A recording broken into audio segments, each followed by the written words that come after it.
And when it's always feast, it's a time for us to reflect a lot about the human aspect of our lives and the norms and the traditions. And maybe with the changes of the lifestyles and the different generations, plus of course the pandemic that hit the entire world, a lot of these traditions and norms have been twisted or pushed down, or whatever you may say, that makes it might feel a less amusement. I know children are always the happiest when it comes to feasts, because they're the ones who always get the greater chance to enjoy and buy new clothes and sweets and toys and all that. But when you're an adult and you're on a mature level, there's a lot of responsibilities that you have towards your society, and it's always during these special times of the year that you reflect back on the community, society, or people you work with. We're going to talk more about the rituals, the values, and of course remember all the important things that might be missed out, forgotten, or not practiced anymore during this feast. But we will be kicking off with our episode, the special episode this evening,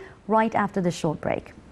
Welcome back again. You're still watching us here on Nile International, and this special episode celebrating the Greater Purim here in Egypt and of course around the world. I'm very, very much honored and delighted to have joining me in the studio this evening to shed further light on this important feast, and through that we see, through her experience as a prominent professor at a prominent university here in Egypt, how that is reflected or is reflecting on society. Thank you so much for joining us, Dr. Alia Rafa, Professor of Sociology at Ain Shams University. It's a pleasure having you. Pleasure to be here with you, Dr. Yasmina. And happy feast to you and your family, and you of course. Too. You know, these feasts, or especially the Greater Purim, there's always something special about it. There are rituals that are being celebrated around the world. We would want to know this from you and much more about your experience. But if you could kindly allow us to go to this report, and it's an opportunity to show the viewers and remind them about how this celebration or this feast is celebrated around the world. There's different traditions, but they're all paused down to one part, and that is the celebrations of the Muslims. We'll be right back. Stay tuned. After a few hours, Muslims all over the world will be celebrating Eid al-Adha, or the Greater Purim, which is one of the major Islamic feasts.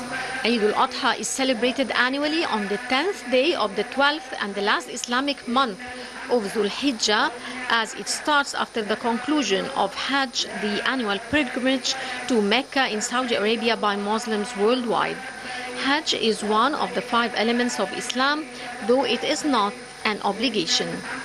During the Hajj, Muslims remember the trials and triumphs of Prophet Ibrahim. The Quran describes Ibrahim as follows. One of Ibrahim's main trials was to face the command of God to kill his only son.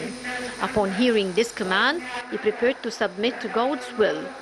When he was all prepared to do it, God revealed to him that his sacrifice had already been fulfilled. He had shown that his love for his Lord superseded all others, that he would lay down his own life or the lives of those dear to him in order to submit to God.